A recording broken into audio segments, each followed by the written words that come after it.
Okay. Hari Om, everyone. Hari Om, sir.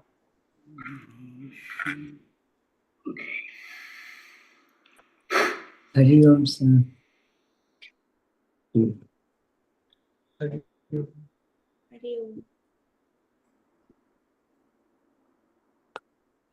Hari Om, everybody.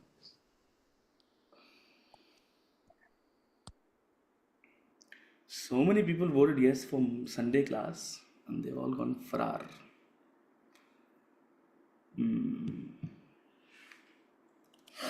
Okay.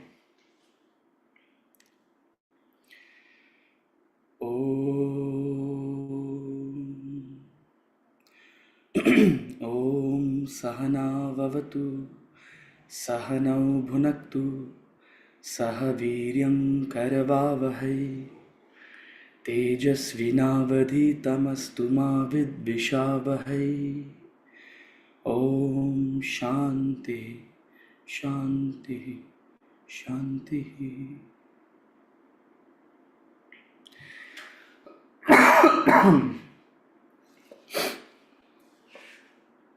We'll chant from verses 38 to 42. Verse number 38 to verse number 42.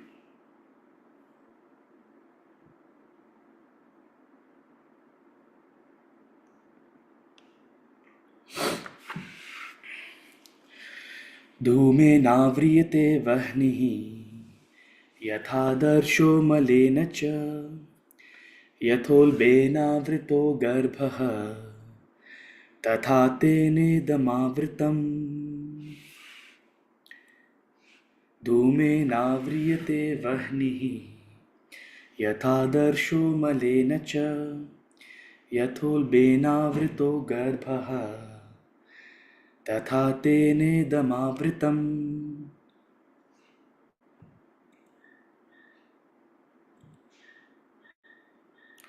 आवृतं ज्ञानमेतेन ज्ञानिनो नित्यवैरिणा कामरूपेण कौन्तेय दुष्पूरेणानलेन च. आवृतं ज्ञानमेतेन ज्ञानिनो नित्यवैरिणं कामरूपेण कौन्तेय दुष्पूरेणानलेन च. इन्द्रियाणि मनोबुद्धिः अस्याधिष्ठानमुच्यते एतैर्विमोहयत्येषः ज्ञानमावृत्य देहिनम्. इन्द्रियाणि मनोबुद्धिः अस्याधिष्ठानमुच्यते एतैर्विमोहयत्येषः ज्ञानमावृत्य देहिनम्. तस्मात्त्वमिन्द्रियाण्यादः नियम्य भरतर्षभ पाप्मानं प्रजहिह्येनं ज्ञानविज्ञाननाशनम्. तस्मात्त्वमिन्द्रियाण्यादः नियम्य भरतर्षभ पाप्मानं प्रजहिह्योनं ज्ञानविज्ञाननाशनम्. इन्द्रियाणि पराण्याहुः इन्द्रियेभ्यः परं मनः मनसस्तु परा बुद्धिः यो बुद्धे परतस्तु सः. इन्द्रियाणि पराण्याहुः इन्द्रियेभ्यः परं मनः मनसस्तु परा बुद्धिः यो बुद्धे परतस्तु सः. Okay, verse number 37 is what we concluded last time, where the Lord answered Arjuna's question about what is that force that forces us to act against our wishes, that forces us to act against our own intelligence, We know a lot of things which are right and wrong, and yet there seems to be some force by which people do contrary to what they know. There's no shortage of knowledge in this world, there's no shortage of teachers in this world. And yet, despite all the access to knowledge and despite having all the knowledge of what's right and wrong, we still are compelled to do things against our own intelligence, against our own better understanding. This is the truth for all of us. And that's why, frankly, we need classes like this. If simply reading a scripture, reading a text, chanting, and doing a couple of these things, and we would all be transformed. If that was the case, then we wouldn't need a class like this. You could have just picked up the Bhagavad Gita, read it from cover to cover, you'd be done. Right? So there seems to be something more than just bookish knowledge we need. And what is it, that force which we need to overcome? When we call it a transformation, what is it that we're transforming? What is it that I'm overcoming? What do I need to change within myself to actually live by the knowledge I possess? So that was a very pertinent question by Arjuna. That, look, whatever you've told me, 80% I know. Okay, and this is probably the feeling each of you have coming into this class. 80% of whatever I'm saying, you already know, or you already resonate with, or these are some tidbits that have come down through our culture essentially. So it's not new to us. And yet, contrary to all this eternal wisdom, we continue to act in ways which are harmful to us. We continue to function in ways which don't have the best outcome for our life and living. So what is that force? And beautifully the Lord answers, that force is Rajas. That force is Rajas.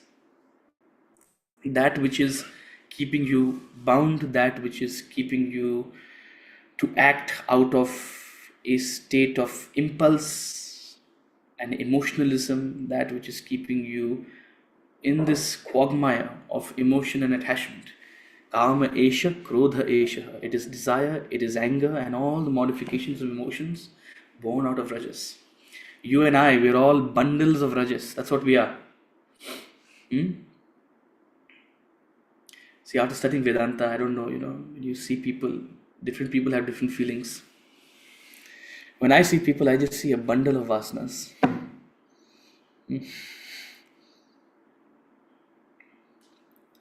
Sattva, Rajas, Tamas. Let this become the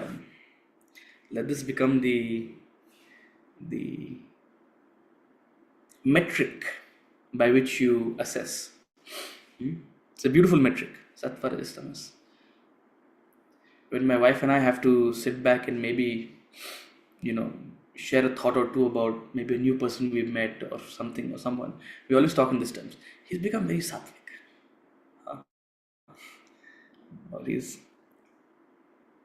And especially when you know what those terms mean, sattvic, rajasic, tamasic. It's a beautiful metric to assess someone else and to extrapolate how they might function based on that assessment. It's a very useful tool. Okay, so that was the answer of Lord Krishna, and with that we'll take up any questions if there are.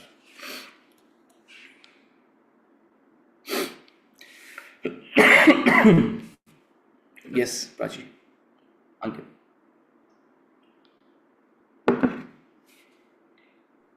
Yes.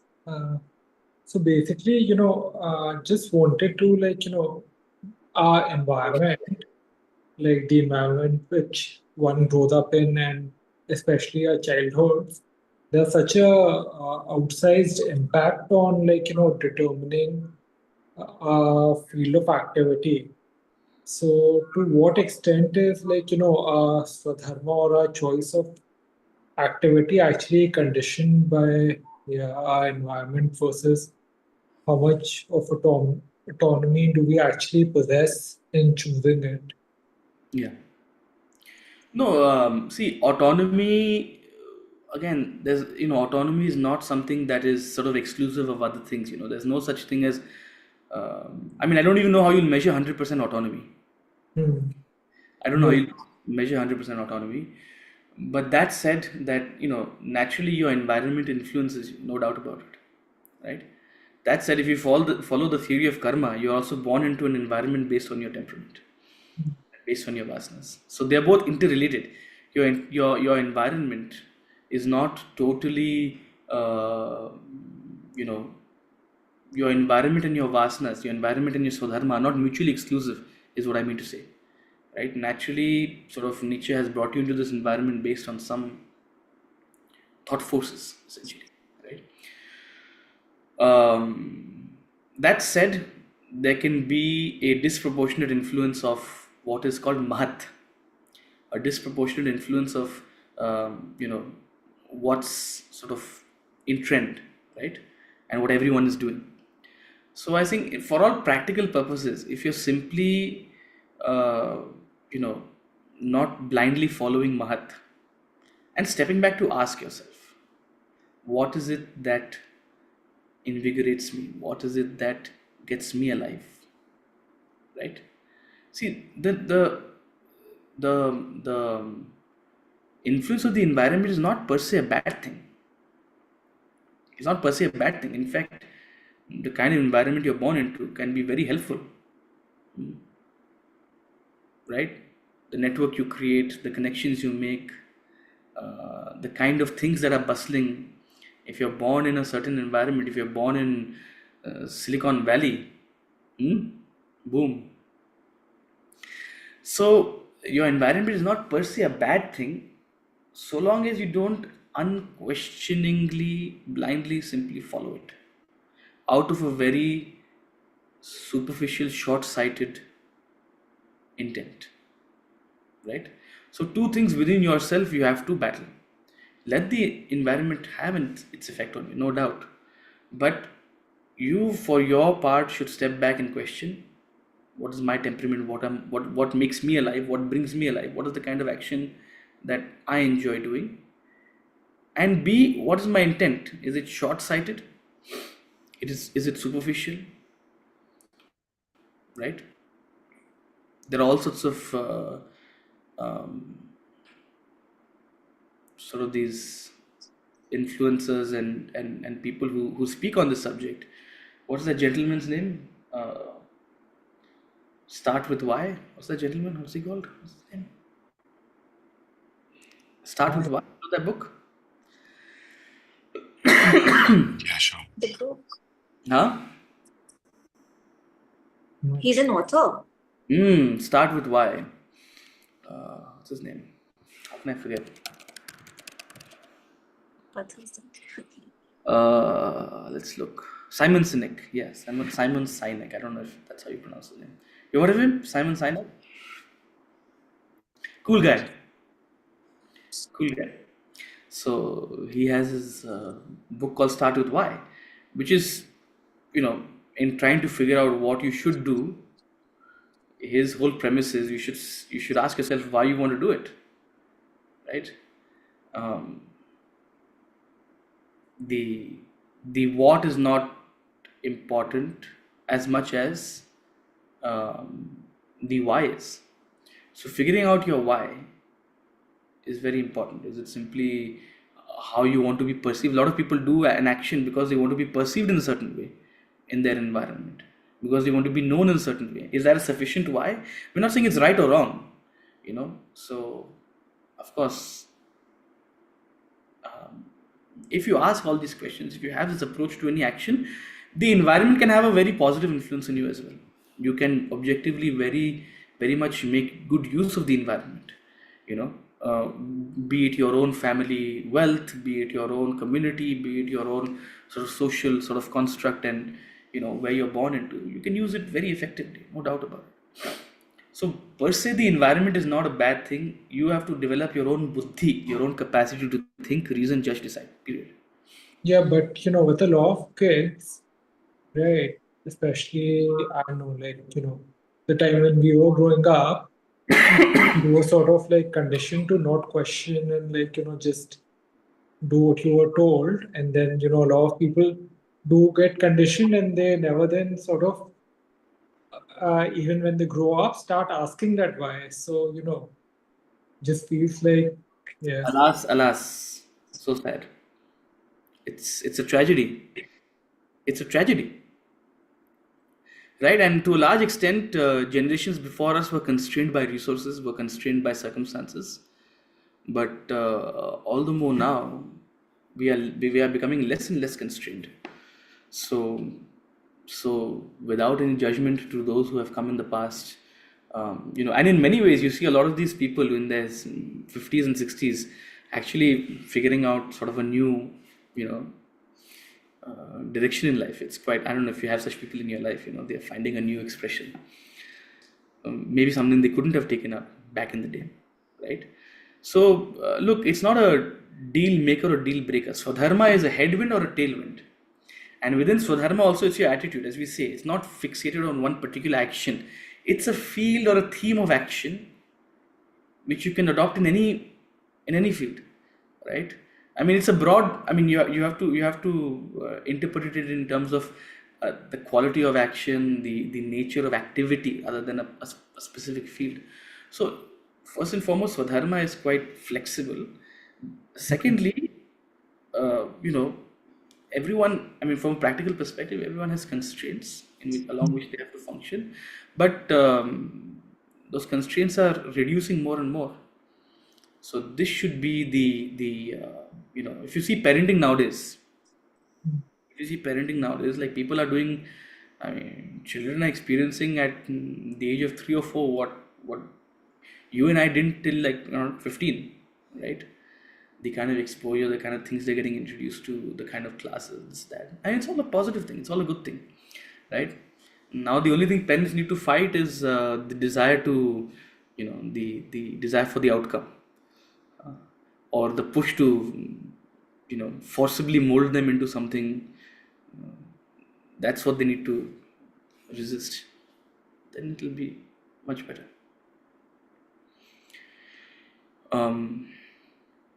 At the same time, your child will follow your approach as well. They'll see and learn from you how you are approaching your actions and your choices, how you are making your choices. So if you are not being this liberal in making those choices, then actually those limitations will come in them as well.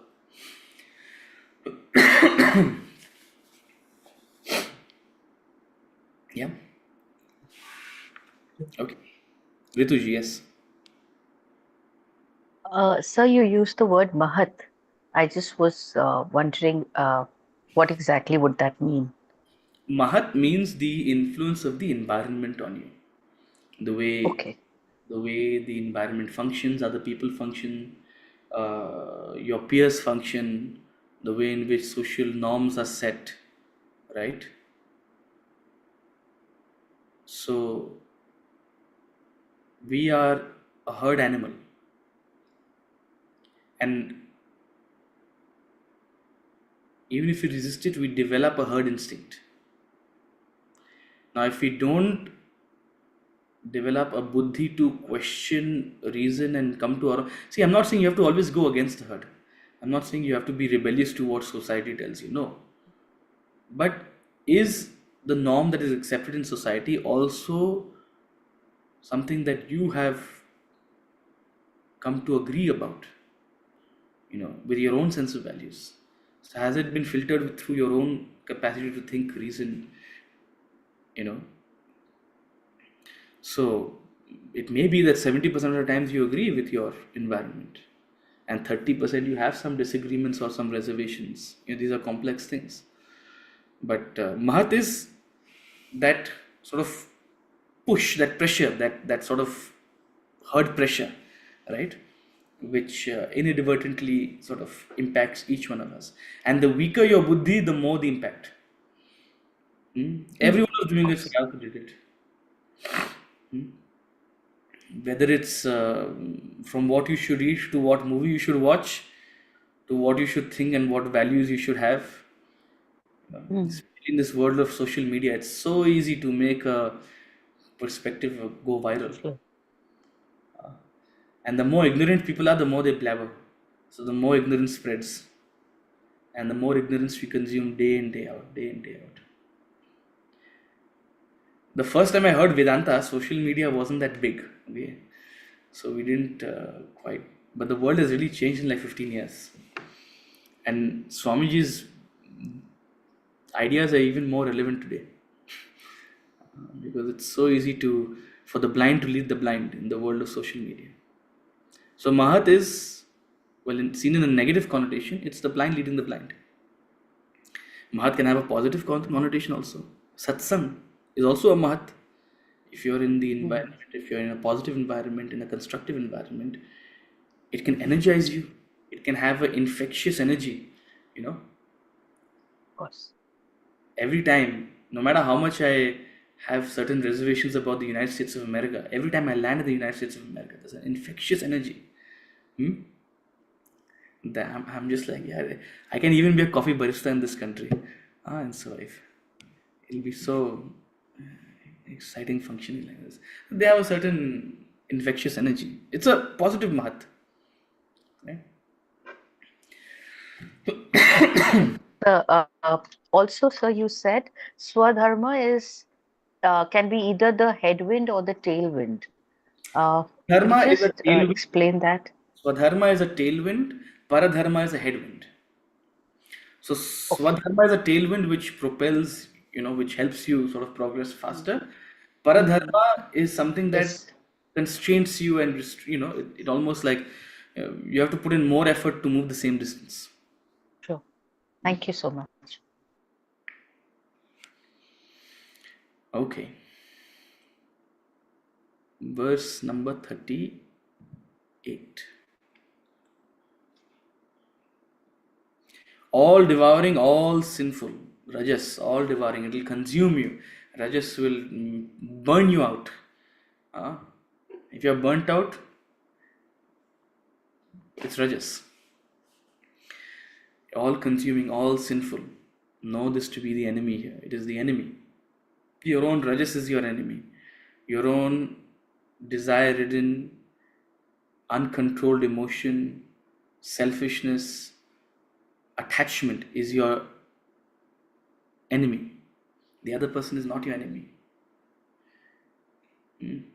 Beautiful perspective on life.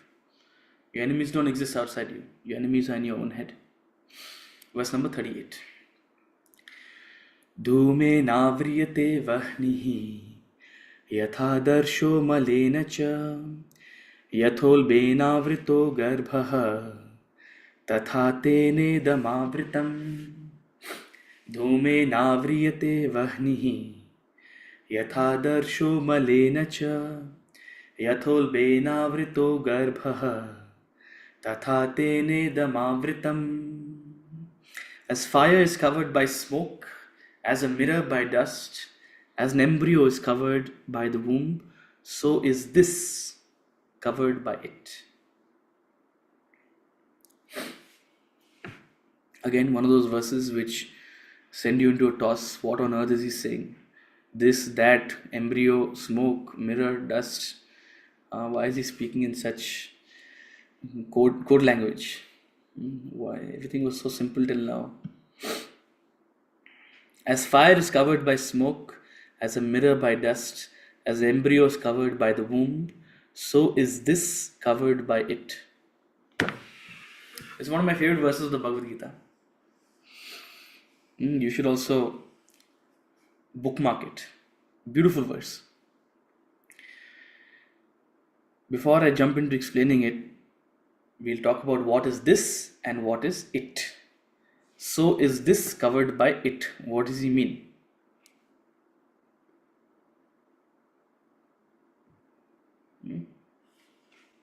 So is this covered by it? Now the word this you can interpret in two ways. The word this, idam, you can interpret in two ways. In the absolute sense and in the relative sense. Remember Arjuna's question. What was Arjuna's question? I have an understanding, I have an intelligence, I have information, and yet I act contrary to it. And yet there seems to be a force which makes me act contrary to my intelligence, to my own understanding, to my own awareness. It almost seems that I'm aware to a point, but after a point, I lose that awareness. right? So in a relative sense, the word this refers to that intelligence, that awareness, that knowledge. In a relative sense, with the word this refers to my intelligence, my awareness, my knowledge. When you put capital T, and this is the indication that Swamiji is giving by putting the capital T, in this, it gives it an absolute interpretation. So in that sense, this would mean the Atman, the self, enlightenment. What we call enlightenment, right? Your real self, your real nature. So is this covered by it? It is very simple. It refers to desire and its modifications. It refers to Rajas. So Arjuna's question was, something seems to be clouding my own judgment. He's saying, oh, your judgment is clouded by Rajas. Your judgment is covered by your desires and its modifications. So is your judgment, so is this covered by it, by desire and its modifications, right? And when you take Vedanta philosophy, at a absolute level, what does it say? That we are all ignorant of our real self. We have all fallen from a state of enlightenment to a state of ignorance, and this ignorance is nothing but a state of delusion by our own vasanas, by our own desires. So our enlightenment, our real self, our true nature is veiled by layers of ignorance, covered by layers of ignorance, by layers of desires and their modifications. Desire is nothing but a product of ignorance. And I'll explain what I mean by that. Desire is nothing but a product of ignorance. What is desire? Desire is a stream of thought. Desire is simply a stream of thought flowing from you to the object of desire. A desire is nothing but a stream of thought flowing from you to the object of desire. A simple stream of thought is a simple desire. A strong stream of thought is a strong desire. A torrential stream of thought is an uncontrolled desire. But the difference is only in degree. Fact is, it's a stream of thought from you to the object of desire with the hope of acquiring it and enjoying it. So desire is nothing but a stream of thought from you to the object of your desire with the hope, with the wish to acquire that object and enjoy it, to fill a void you feel within. You feel a void. You're hungry, your thoughts go to food. Why did the thought go to food? Because you are hungry, there is a void. If you're full, your thoughts won't go to food. You'll detest the thought of food if you're full. Even if I give you your favorite thing, oh, no, not right now. I'm full. Where there's no void, there's no desire. Where there's no void, there's no desire. Where there is a void, there is a desire. So your entire band of desires, I'm not saying these are good or bad, from your material desires to your physical desires to your emotional, intellectual, family, entertainment, experiences, knowledge, all these desires, whatever you have, is flowing from a void you feel within, an absence you feel within. Vedanta says this absence is imaginary. This void you feel is imaginary. This void you feel is the whole and soul of your ignorance. Tattvamasi. You are all full. You are paripurna. You just don't know it. You're a God playing the fool. In your stupidity, in your ignorance, you have limited yourself to this restricted, limited being, this ego, which is always comparing itself with others, which is always seeing itself either as small or as big. Your idiocy has led you to this madness. It's your own ignorance.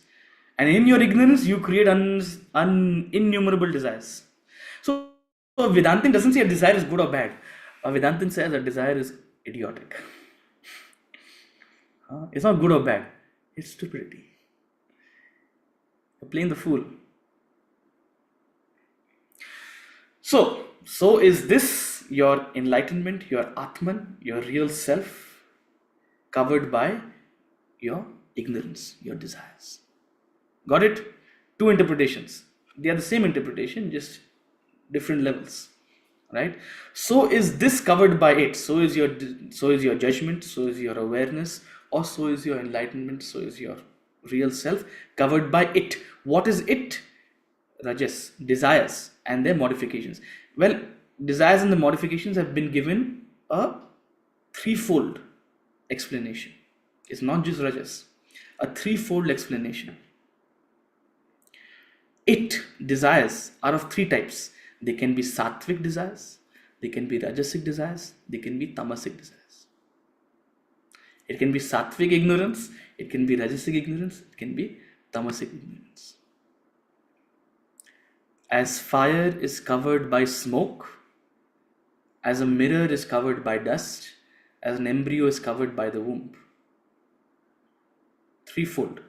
Three analogies. Three beautiful, beautiful metaphors actually.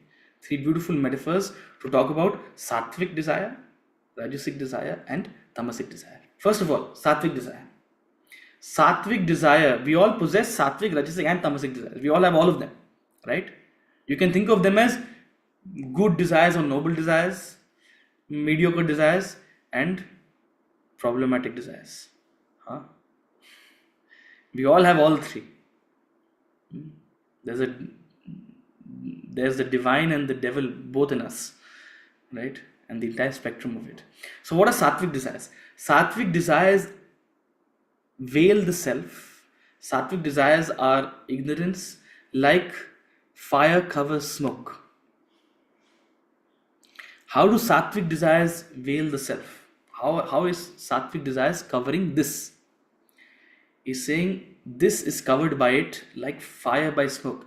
Sattvic desires are smoke that cover a fire.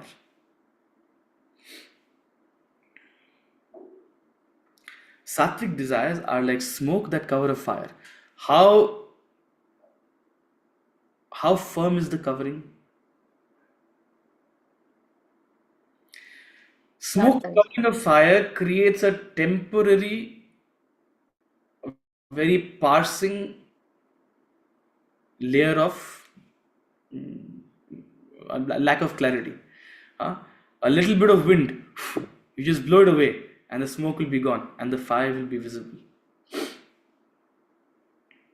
Right? Smoke that covers fire barely covers the fire. In fact, you may not even have to put any effort. Wind will simply blow and it will be gone. So smoke barely covers fire. Where there is fire, there will be smoke, in that sense. But smoke barely covers fire. Right? So sattvic desires are barely ignorance in that sense, are barely a delusion. A person with predominantly sattvic desires is as good as enlightened. Which is why in all these parables, the most sattvic individuals, there are parables where highly evolved souls have just attained enlightenment like that. It's like just like that. It may sound absurd to us. How so simple? There's a parable where the Lord tells a devotee, just stare at the bull. Just stare at the bull, you'll become enlightened. And it becomes enlightened. Staring at a bull. What does he mean to say? That for someone who's so evolved, they don't need to put in any effort. It's a matter of overcoming the last couple of desires. And they'll overcome it automatically. You take yourself to a sattvic state and your enlightenment is as good as guaranteed. It's like once having crossed security check, you're bound to reach the flight here. Bound to reach the flight. Or once having boarded the flight, you're bound to reach your destination 99.99% of the times. So sattvic desires veil the self, sattvic desires veil your awareness like smoke veils a fire. It's barely a veil.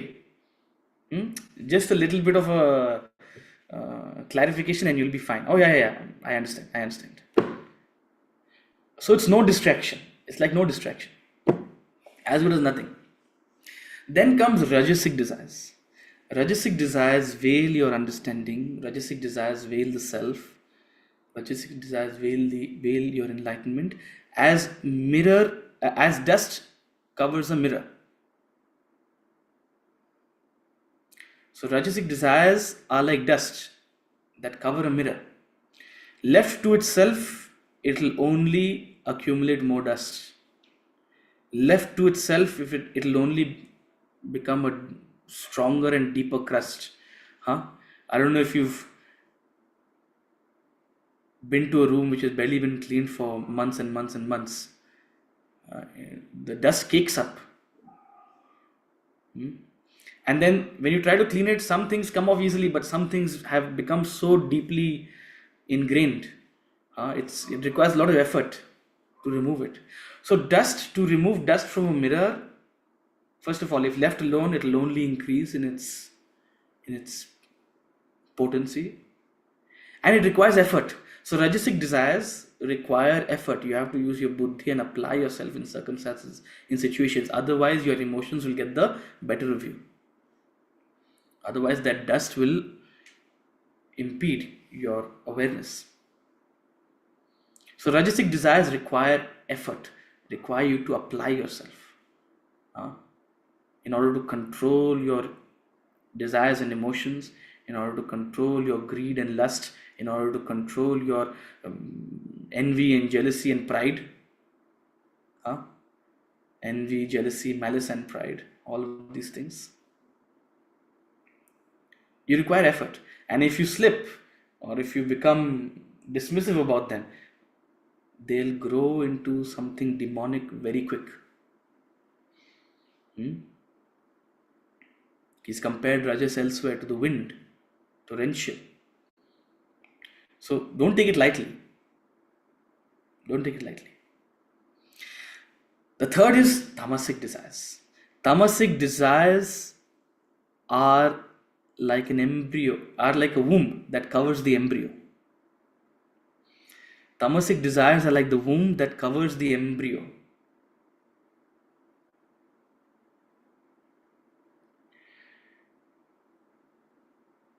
Beautiful metaphor, and I'll tell you why. Can you do anything about the embryo sitting inside a womb?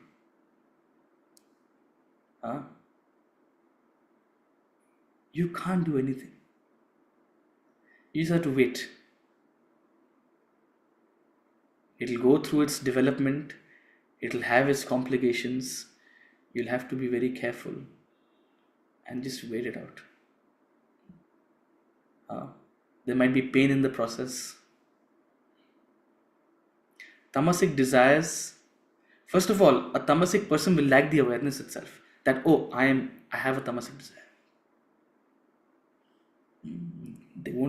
They'll be dismissive of it. They won't even agree to it.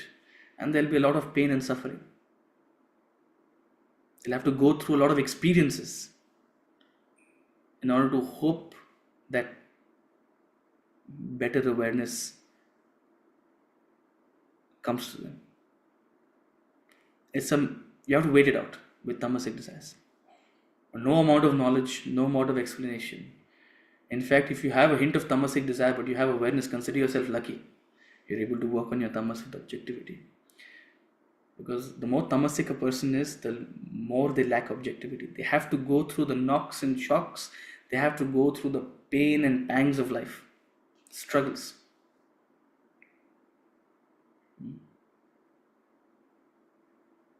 Like an embryo that has to slowly develop in the womb. And only when it's time, at the right time, it will find its expression, and hopefully people learn their lessons. So depending on the kind of desires you have, and we have all these three kinds of desires in different proportion. Most of us are predominantly Rajasic. Very few people are very, very Tamasic. They are exceptions in the society. Even fewer are very Sattvic. They are also exceptions in the society. Most of us are Rajasic. We have dust covering our mirror, but also we are lazy, we are insincere, we don't want to clear the dust. And so they develop some or the other complications in our life. Only when push comes to shove do we actually step up and say, okay, I have to do something about it.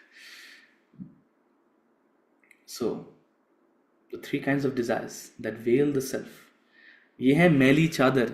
आपने भजन तो सुना होगा OSR उनका, मैली चादर ओढ़ के द्वार तुम्हारे कैसे आऊं. राइट, ये तीन मैली चादरें हैं.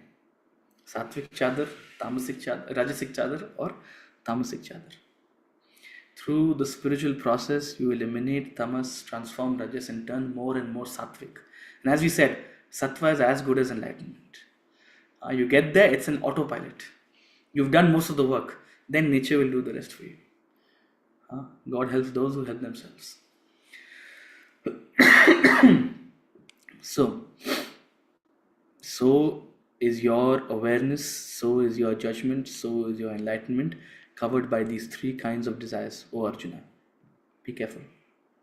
Yeah, Prachi. Rituji, you had a question, you had your hand up, or did you already ask a question? So I've asked and you just answered it, because when it was like Rajas is the envelope, I was also wanting to ask what about Sattva and so yes, sir. I got my answer. Thank you. Prachi, Ankit. So just about, sattvic desire sort of enveloping yourself, because, you're also saying that, reaching the sattvic state is almost as good as being enlightened. So, I'm not entirely sure, because I thought, becoming more sattvic helps you then becomes trans-sattvic and then sort of realize the self. So then how is having sattvic desire sort of obscuring the self as well? So sattvic desire also exists in the realm of ignorance. So does all of this knowledge. So does all this Vedanta. So does this entire created world exist in the realm of ignorance. But it's a good question in the sense that Vedanta has this analogy. It's called Swapna Simhavat. Sattva is like a dream lion. Vedanta is like a dream lion. Sattvic knowledge is like a dream lion, in the sense that it helps you pounce out of the dream, but it's still very much a part of the dream. But for all practical purposes, it's a helpful aspect, right? Which is why even in this analogy, we've said it's barely an ignorance. It lies in the realm of ignorance, but for all practical purposes, accumulate more of this, and it'll catapult you. Because sattvic desire also comes with objectivity, also comes with a capacity to be sakshi, a capacity to disembody yourself, from your own mind and its preoccupations, right? So for all practical purposes, Ankit, turn more sattvic, right? Sure, it lies in the realm of ignorance, but your sattva will help you transform to transattva. Yeah. Verse number 39. Avritam jnanametena jnanino nitya vairina kamarupena kaunteya dushpurena nalena cha. O Kaunteya, O son of Kunti, O Arjuna, wisdom is covered by this constant enemy of the wise in the form of desire and insatiable fire. Thus, O Arjuna, desire in these numerous forms, sattvic, rajasic and tamasic, is the constant enemy, nitya vairina. Very strong words, of course, used in the context of a warrior, but words to remember, nitya vairina. Nitya means permanent, constant. Vairina means enemy. Nitya Vairina. The constant enemy, our own constant enemy, which steals us our awareness, our objectivity, our capacity to think, reason, judge, decide. The constant enemy, even of the wise. So, who are you? Even the wise struggle with this. Even those who have put in a lot of effort, time to study, contemplate, reflect, and grow, even they are constantly bombarded with a host of these desires. So, who are you and I? Have that humility that your desires are very powerful, and if you are not careful, they can be a recipe for your disaster. That's it. They are this constant enemy is in the form of insatiable fire. Desire is an insatiable fire. No matter how much you feed it, there's no end to it. Isn't there an end to it? The first time you fly business class, you think, I'm done with my desires. Now I don't want anything else. The 10th time you're flying business class, you'll be complaining. The service is really reduced, no? How can you all be doing this? In the other airline, they give such good service. The same person who thought all their desires were fulfilled the moment they flew business class took a couple of months, couple of years maybe. By the 10th time, all the sheen and shine and the wonder of lying on an airplane is gone, and now you're complaining. This is not there. That is not there. Insatiable fire. Please enjoy all the business class you want. May you also enjoy first class private jet, how many ever jets you want, you take it. But understand, your desires are insatiable. There's no end to it. If you understand that, you can possess all you want. You'll be a Raja Rishi. Raja Rishi means the enlightened king,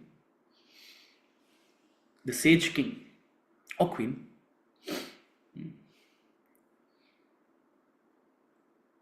Otherwise, you'll always be a victim of your desires.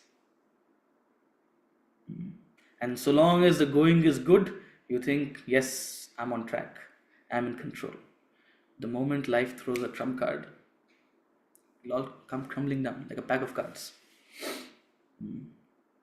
So it's an insatiable fire. It's an insatiable fire. There's no end to it.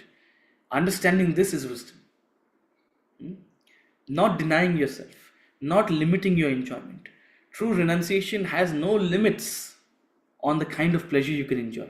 True renunciation, true wisdom is an understanding. This which my mind is asking for is insatiable. There'll be no end to it. So let me maintain my independence. Let me be happy whether I'm flying economy or premium economy or business. Whatever situation life throws to me, let me adapt to that circumstance. And then, of course, enjoy the best. Verse number 40. Indriyani mano buddhihi asyadhishthanamuchyate etairvimohayatyeshaha jnanamavritya dehinam. The senses, the mind, the intellect are said to be its seat. Veiling wisdom through these, it dilutes the embodied. So, the senses, the mind, the intellect are said to be its seat. Desires exist and pervade your senses, your mind, your intellect. You have material desires, you have sensual desires. A whole list of sensual desires. You have emotional desires pertaining to your mind, your feelings, your wishes, your hopes. You have intellectual desires. You have the desire for knowledge, the desire for understanding. So your desires exist in every realm of your personality, right? Therefore, this entire personality is said to be its seat. It's seated in all these faculties. And the extent to which they are in control of your being, they veil your wisdom. Through these, They veil your wisdom and delude the embodied. The embodied simply means a person with a body. This embodied simply means an individual, you and me. That those with a body, those with a gross body and a subtle body, the embodied, right? So there's a beautiful way of thinking of an individual as the Atman possessing a body, right? So we are the Atman possessing a body, or we are a subtle body possessing a gross body, and therefore we are embodied. And for the embodied, this thing called desire, it constantly veils your own wisdom, constantly veils your own understanding at every level, be at the level of the senses, the mind, the intellect. We're not saying desire is bad. Hmm? Without desire, you can't function. But the problem is with desire also, you can't seem to function. You make a mess of it. You make a mess of your life through. If you don't get what you want, you're struggling. If you get what you want, you also seem to be struggling. That's the paradox. So the problem is not with the desire. The problem is in your ability to manage it. The problem is in your ability to deal with it appropriately. Give it the right direction. Be the master of your desire rather than simply be victim of it. So Arjuna, develop your buddhi. It's your buddhi alone which will help you manage your mind, manage your senses, and manage your own buddhi also, for that matter. Right? You've been given this tool, the intellect, to think, reason, judge, decide, assess, understand, comprehend, etc., etc., etc. The only gift you can give yourself, the only gift you can give your child, is to help them cultivate a buddhi.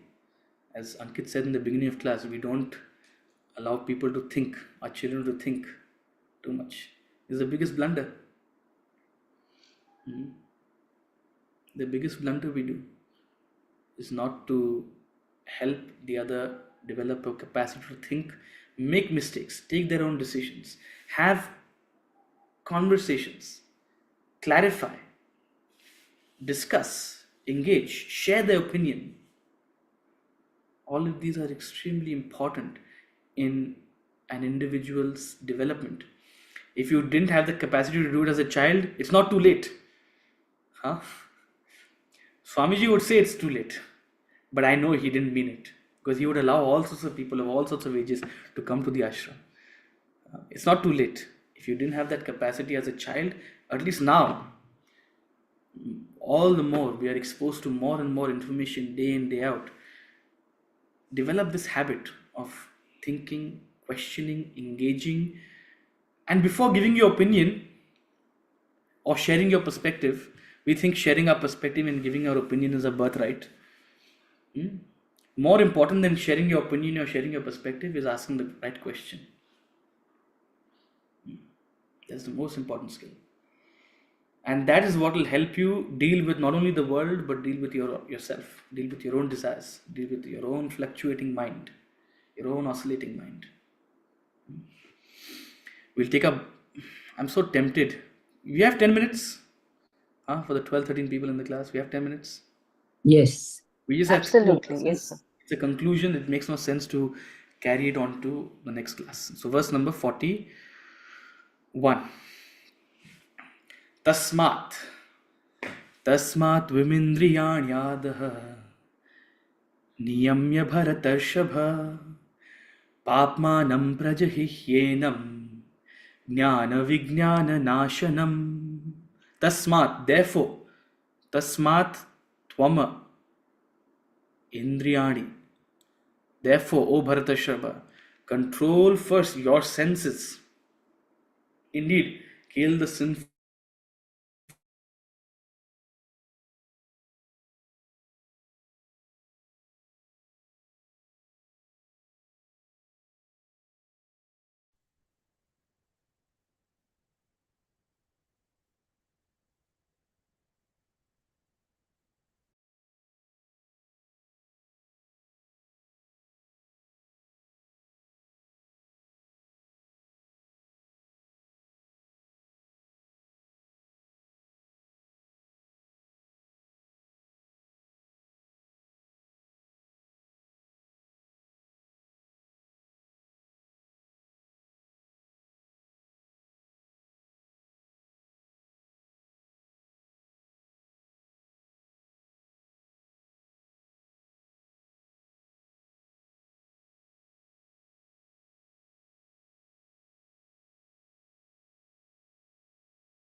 My bad.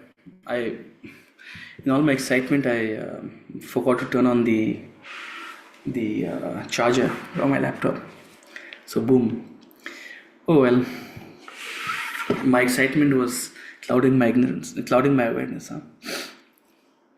Okay. Therefore, O Bharadashava, Tasmat, controlling first the senses, indeed kill this sinful destroyer of knowledge and wisdom. This sinful destroyer of knowledge and wisdom, which is desire. Therefore, kill it. Kill it means control it. Bring it under your supervision. Be the master of it. He's using the word kill because he's talking to a warrior, right? But it's important to understand it in context. It doesn't mean suppress it. It doesn't mean deny it. You have to intelligently deal with your desires.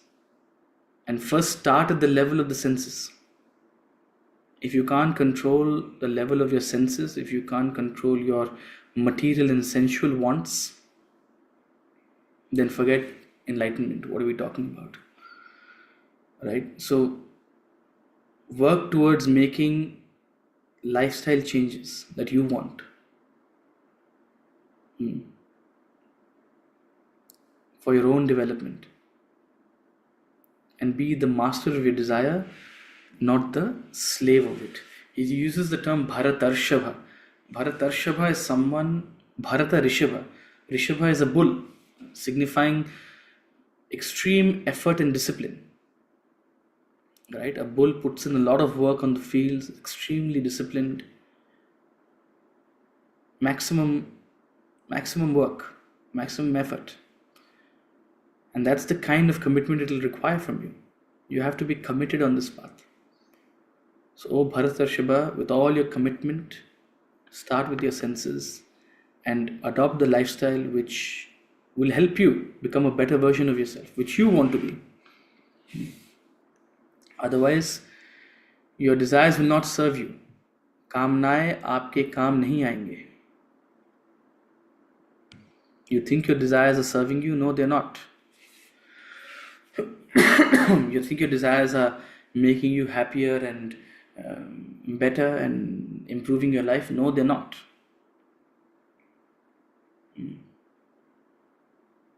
It is suzerainty of your desires which makes your life better. It is when you call the shots that your life is improved. Indulgence in desire only leads to neutralization. It only leads to a state of stale boredom.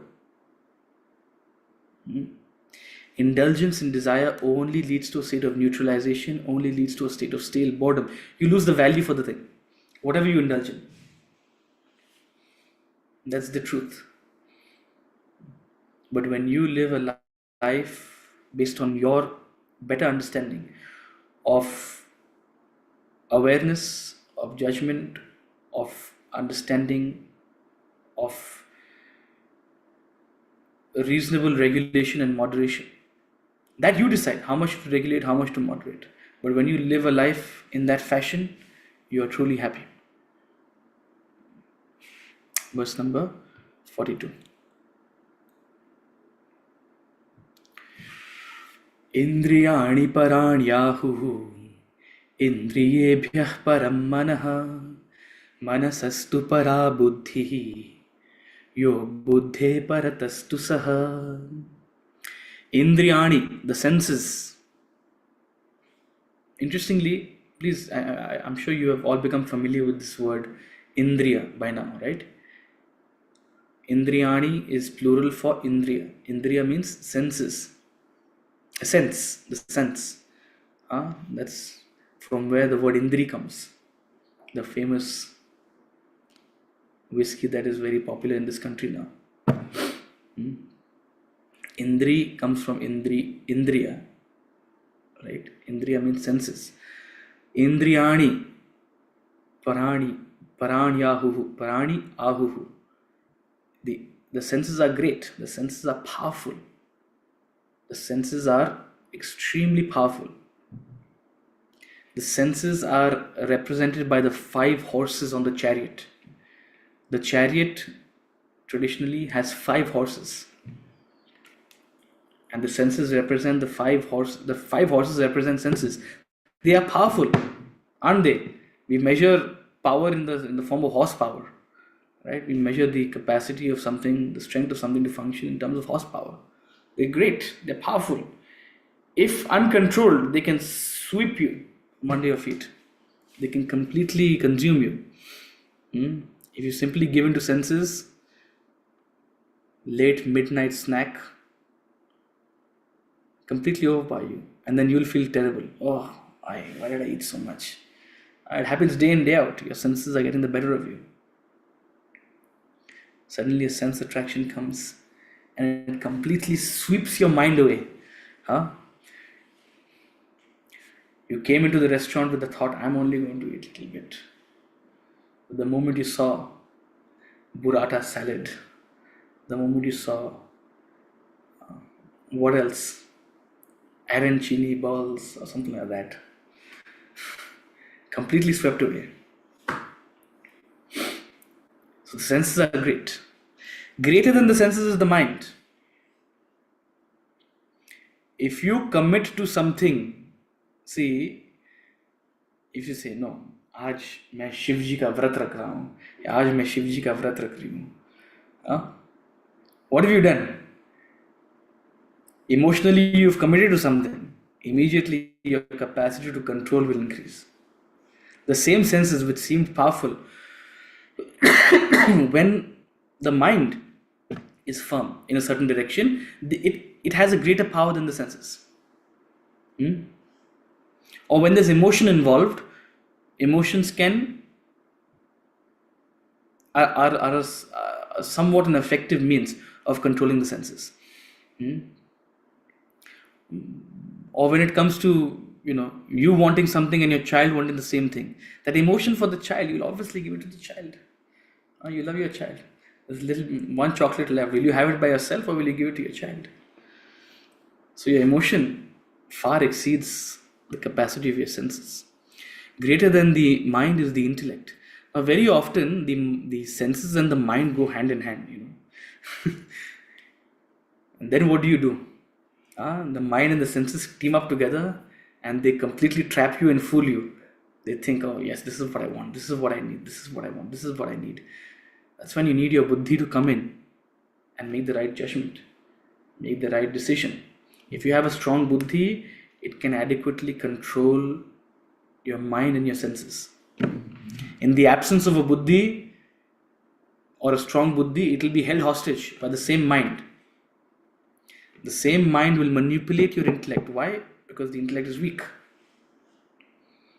If you'll all remember the poem The Pond, we must have discussed it at some point in this class, in the beginning. There's a poem called The Pond where a baby chicken wants to swim. Of course, a chicken can't swim, but she looks at a duck. She looks at a duck swim and then exclaims, although their beaks are round, my beak is pointed and their beaks are round. Although my beak is pointed and their beaks are round, is that a reason I should be drowned? Is that a reason I should drown? Classic case of the mind holding the intellect hostage. The mind has a strong desire. The intellect has no capacity to think clearly. So the mind has held the intellect hostage. It appears to be reasoning, as it were, all ulta-pulta reasoning. My beaks are pointed, their beaks are round. Okay, I'm reasoning, but that's no reason I should not be able to swim. That's no reason I should be drowned. It gives you your intellect is held hostage in the sense that it gives you the illusion that you're actually thinking and making an informed decision, but actually you're thinking the stupid things, not the right things. What you need to think about, you're not thinking about. Oh, I thought it'll be simple only. I thought it'll be like this. Better you don't think than think in such a silly fashion. So when your intellect is not strong, your mind holds it hostage. Your mind makes it do its bidding. Your mind completely sweeps your personality. But with a strong buddhi, you'll be able to think, reason, judge, decide, make the appropriate decision, keep your senses and your mind in control. And greater than the intellect is He. Greater than the intellect is the Atman. Beyond your intellect lies your Atman. That witness, that observer, that Sakshi, which is watching it all. It's subtler, it's beyond, it's greater, it's far more pervading, it's all pervading, right? It's the Godhead within you. So these are the layers of your personality: the senses, the mind, the intellect, and the innermost core, the most pervasive layer, the most potent is the Atman, that inactive Sakshi that just watches your entire being, your entire experience. Tattvamasi, that thou art. You aren't the senses, you aren't the mind, you aren't the intellect, you are that Atman. Verse number 43, the last verse of the chapter 3. Evam buddhe param buddhva samstabhyatmanamatmana jahi shatrum mahabaho kamarupam durasadam. Thus, evam. Earlier you used the phrase tasmat, now he uses the word evam, all in the sense of giving a conclusion to his flow of thought. Thus, evam, knowing that which is greater than the intellect and restraining the self by the self, O Mahabaho, kill the enemy in the form of desire, hard to conquer. Concluding his flow of thought, concluding his answer to Arjuna, very important question of Arjuna, he's saying, at all times, remember the Atman. That should be at the back of your head at all times. Your ultimate goal, that highest awareness, your real nature, the awareness of your true self. Keep that at the back of your mind and function in this world with your buddhi, restraining the self by the self. What does he mean, restraining the self by the self? He means use the buddhi to think, reason, judge, decide, and function appropriately. Don't function with mindless indulgence, neither with unnecessary suppression. Have a sense of restraint. Restraint means step back and think before you function. Restraint means applying the filter of the buddhi to all your thoughts and desires, having that awareness of the intellect. So keeping the thought of the self, the Atman, at the back of the mind. Function in this world with a strong buddhi and kill this real enemy, your real enemy, in the form of desire and its various modifications. These are hard to conquer. I understand that, no doubt. If it was easy to conquer, we wouldn't need the Bhagavad Gita. If it was easy to conquer, everyone would have been a Maharishi. It's hard to conquer, we understand. Don't come back to us and say it's hard. We know it's hard. But that's why we are here. That's why we are here to discuss this day in, day out. That's why we're here to clarify. That's why we're here to reinforce this understanding into each one of us. Develop your buddhi. It is what will help you through all your experiences in life, whether it's your mundane day-to-day functioning in the world or even your spiritual journey. It's the greatest gift of nature, the capacity to think, reason, judge, decide. Develop the art of questioning, develop the art of understanding, develop the art of clarifying, develop the art of having your own perspective.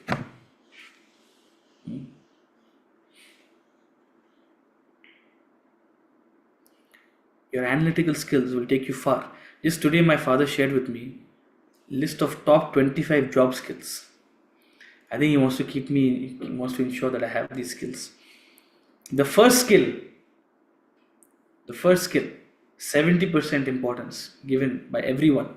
There's some study done, I don't know, some thousands of people must have. The first skill was analytical skills. What is analytical skills? Buddhi.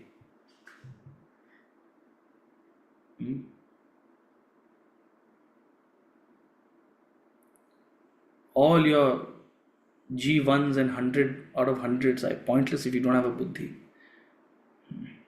Information can give you intelligence, but buddhi has to be developed by your own capacity. Thus, through all this discussion, keep the thought of the self at the back of your head and develop your buddhi to function appropriately. You'll be able to conquer it.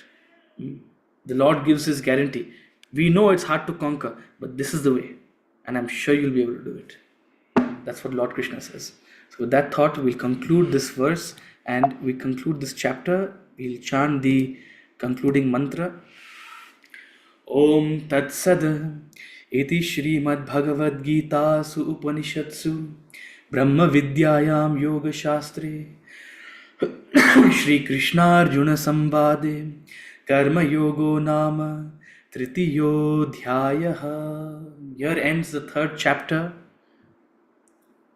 in the Upanishads of the glorious Bhagavad Gita, the science of the eternal, the scripture of yoga, the dialogue between Shri Krishna and Arjuna. Here ends the third chapter titled The Yoga of Action. What a glorious chapter it has been. Every time I discuss it, every time I study it, it makes my hair stand on end. But we have to also remember that this is not the last time we will study it. We have to have that humility to accept that we have only got a fraction of the message, and the bulk of our learning has to be done again and again through pile driving. So we'll come back to it. We'll come back to study it, and to symbolize that, we'll chant the first verse. To symbolize that, we will come back to the study once again. Arjuna uvacha jayasi chet karmanaste mata buddhir janardana tat kim karmani ghore mam niyojayasi keshava.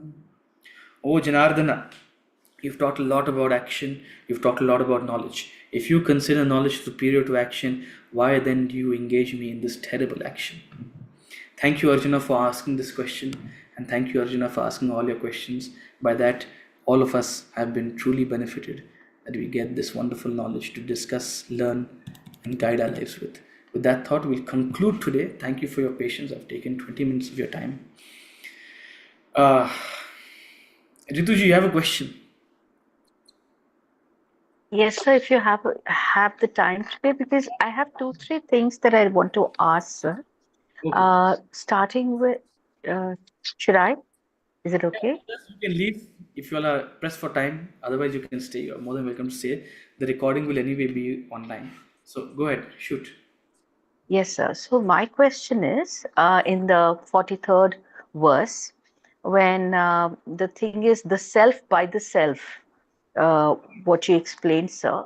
Just want to clarify this, that the self by the self, thus knowing him who's superior to intellect and restraining the self by the self. So, sir, the first self is the big self, is it? If I am understanding correctly, or is it the other way around? Okay, look, let me tell you one thing. These things are not set in stone. Okay? These things are not set in stone. Sage Vyasa didn't necessarily indicate that, oh, it's the big self or the small self. And certainly, it's poetry, right? So the more you read poetry, it's more open to your interpretation, right? In the context in which you're trying to understand something. So, given that understanding, the context in which we are trying to understand something, there's no need to bring in the big self out here, right? The biggest self, and that's why perhaps Swamiji has not used the big S in the term self by the self. Okay. So Okay. I'm not saying what you're suggesting is wrong. There could be some other interpretation where, in a mystical form, in a mystical explanation, if you would want to have, some other, if you're talking to a different kind of student, or if a sage is talking to a very advanced student, they may have that interpretation. For the bulk of us, for all practical purposes here, what he means is that with the thought of the Atman, in the back of your head, with that awareness that my purpose, Yes. you must restrain yourself by yourself. Means you yourself are responsible for to manage yourself. No, you can't outsource it to anyone else. With your own buddhi, you have to manage your own mind and your own senses. So with your own equipments, Yes, you sir. have to manage your equipments, right? With your own material equipments which you've been given, you must manage your personality and guide it appropriately, and kill the enemy in the form of desire, right? So I don't see the need for bringing in big S self in this context. It doesn't help explain it, and if you're trying to understand what perhaps the author is trying to say, this suffices. Yeah. Yes, sir. Thank you so much, sir. Because I asked this question because, sir, this other book that I have, it has one capital S and the other small. So, yes, sir. Thank you so much. Uh, and so I had another question to ask, which was, uh,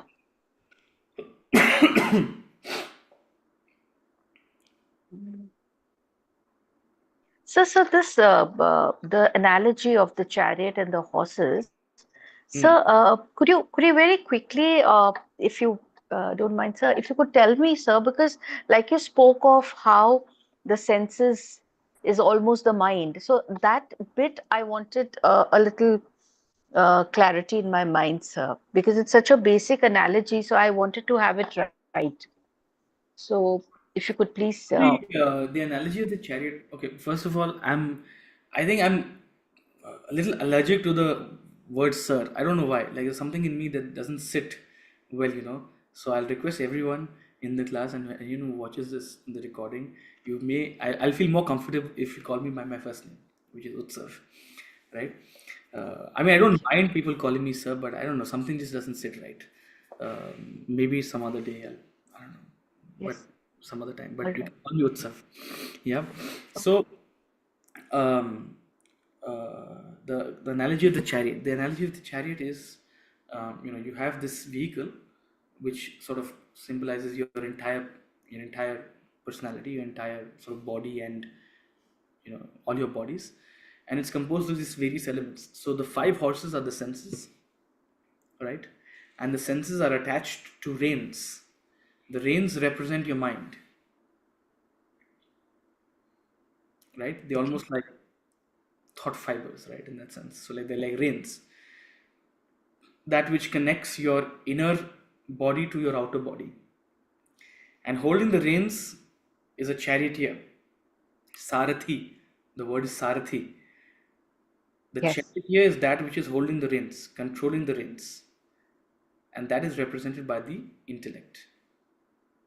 So the intellect, the Okay. Sarathi, holding the reins, which in turn are connected to the horses, the senses. So the intellect controlling the mind directly and indirectly the senses through its capacity to, be a Sarathi, right? If the charioteer is skilled, if the charioteer is strong, if the charioteer is smart, they'll be able to navigate this entire battlefield. But if the charioteer Yes. is not strong, then the horses are powerful. They'll pull you and they'll pull the reins. They'll pull the mind in any direction. Mm-hmm. Your senses Mm-hmm. spur a desire, the mind will be completely dragged. The mind will completely justify. Hmm? I want this. I need this. I wish I have this. I really need this. I can't do without it. It's all coming from a silly thought of your own senses. But your mind Yes. is Yes, sir. completely wrapped around it in delusion. Why? Because there's no Sarthi to hold it and think through it. True. Right? So that's the analogy of the chariot. Yes, sir. Yes, sir. Thank you so much. And sir, also one more thing I wanted to ask, sir, is although it came, so it was like, sir, that you have to use your intellect. Uh, so anyway, sir, it's the knowledge, the mind, the intellect is going to come from what we study also. Yep. Rather, that is why. So to make your intellect more powerful and uh, let's say better, we need to know, we need to learn. Yep. So knowledge is fuel for your intellect, right? Yes, yes. The intellect itself is the engine. Mm-hmm.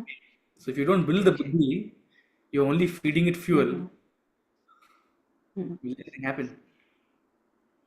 No doubt you need the fuel, but the engine itself has to be powerful. The engine itself has to be efficient. The engine itself has to be well developed, right? Knowledge is fuel. It's what the intellect will consume and accordingly function. So no doubt you Yes, need sir. knowledge, but the buddhi itself is the engine. which you have to build, craft, True. develop.